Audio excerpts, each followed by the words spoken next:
आणि welcome to my new mini vlog. आणि आज आहे शुक्रवार 10 ऑक्टोबर. तर आज नेहमीप्रमाणे मी ब्रश वगैरे करून सकाळी ऑफिसला निघायला तयार होत होते. ओम पहा कसा झोपलाय सकाळी सकाळी.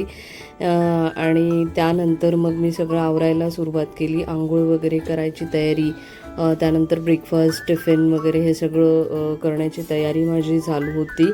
आंघोळ वगैरे करून झाल्यानंतर मी पटकन चहा करायला सुरुवात केली. आणि आज एक स्पेशल डेसुद्धा होता. ॲक्च्युली आमच्या एंगेजमेंटला आज 4 वर्ष पूर्ण झालेली होती. त्यानिमित्ताने मी हा मिनी ब्लॉग बनवत होते. तर आज हा माझा पहिलाच मिनी ब्लॉग असणार आहे. तर अशा प्रकारे माझा दिवस आजचं रुटीन मी दाखवणार आहे. तर हे चहा वगैरे पासून सुरुवात झाली आहे. सकाळचे 6:15 झालेले होते. सगळं आवरून मी जाणार तेवढ्यात ओम उठून गेला. पहा, ओम सकाळी सकाळी उठला आणि मी निघाले माझ्या ऑफिसला ट्रेन पकडायला. 7:50ची CST ट्रेन असते टिटवाळापासून. ती ट्रेन मी ही अशी कॅच केली आणि फॉर्च्युनेटली मला बसायला सुद्धा जागा मिळाली.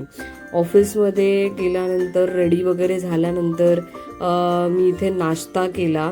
इडली सांबर नाश्ता करून झाल्यानंतर पुन्हा आपल्या ऑफिसच्या कामाला बसले.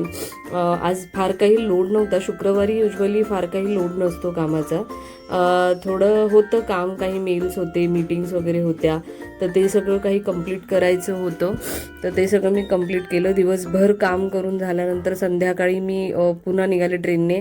ह्या मॅडम आमच्या टिटवाळ्याच्या मॅडम आहेत, त्या माझ्यासोबत होत्या ट्रेनने. घरी आल्यानंतर ओम रडत होता, कारण ओमला पप्पा दिसले नाही जवळ, तर त्याच्यामुळे तो रडत होता. आणि ओमची ही दिवाळी पहा सुरू झालेली आहे, कारण ओम ते आपटी बॉम्ब असतात ना, ते फोडायला मागत होता. तर आम्ही काही त्याला देत नव्हतो, पण त्याने मागितलं. आणि सरप्राईज एक असं होतं की ओमच्या पप्पांनी आहे ना केक आणून ठेवलेला होता. आणि ते बार जो आहे ना, तो लाईट बार पहा, तो फुटतच नाही. तो थोडासा लागला की फुस झाला, थोडासा लागला की फुस झाला. हॅपी बर्थडे करत करत तो फुस होऊन जात होता. मग शेवटी आम्ही त्याचा नाद सोडला आणि केक कटिंग करायला घेतलं. आणि खरं तर आज हे अनएक्सपेक्टेडच होतं मला, कारण मला आज 4 वर्षामध्ये एंगेजमेंट ॲनिव्हर्सरी सेलिब्रेट कधी केली नव्हती, पण आज केलेली आहे. तर केक वगैरे आणला छान. आणि आणखीन एक त्यांनी मला सरप्राईज दिलं बघा, मला ड्रेस आणून दिलेला होता. तर ही एक खूप छान गोष्ट होती. कधी कधी अनएक्सपेक्टेड सरप्राईज पण खूप छान असतात. आणि बेत होता आज पाणीपुरी घरी केल्या होत्या. सगळं झाल्यानंतर मग ओमला अभ्यासाला घेऊन बसलो. हे पहा, ओम 4 शिकतोय. 4 बरोबर लिहिला त्याने. खूप अथक प्रयत्नांनंतर तो थोडं आता लिहायला शिकतोय. तर आजचा ब्लॉग कसा वाटला सांगा मला.